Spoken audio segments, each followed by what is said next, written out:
اور جب تم نے ان مشرکوں سے اور جن کی یہ اللہ کے سوا عبادت کرتے ہیں ان سے کنارہ کر لیا ہے تو غار میں چل رہو، تمہارا پروردگار تمہارے لیے اپنی رحمت وسیع کر دے گا اور تمہارے کاموں میں آسانی کے سامان مہیا کرے گا۔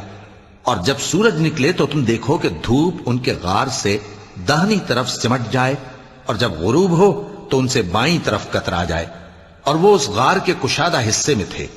یہ اللہ کی نشانیوں میں سے ہیں، جس کو اللہ ہدایت دے وہ ہدایت یاب ہے، اور جس کو گمراہ رہنے دے تو تم اس کے لیے کوئی دوست راہ بتانے والا نہ پاؤ گے۔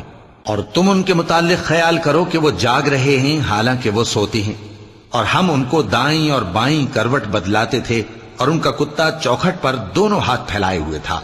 اگر تم ان کو جھانک کر دیکھتے تو پیٹ پھیر کر بھاگ جاتے اور ان سے دہشت میں آ جاتے۔ اور اسی طرح ہم نے ان کو اٹھایا تاکہ آپس میں ایک دوسرے سے دریافت کریں۔ ایک کہنے والے نے کہا کہ تم یہاں کتنی مدت رہے؟ انہوں نے کہا کہ 1 دن یا اس سے بھی کم۔ انہوں نے کہا کہ جتنی مدت تم رہے ہو تمہارا پروردگار ہی اس کو خوب جانتا ہے، تو اپنے میں سے کسی کو یہ روپیہ دے کر شہر بھیجو، وہ دیکھے کہ نفیس کھانا کون سا ہے تو اس میں سے کھانا لے آئے، اور احتیاط سے آئے جائے اور تمہارا حال کسی کو نہ بتائے۔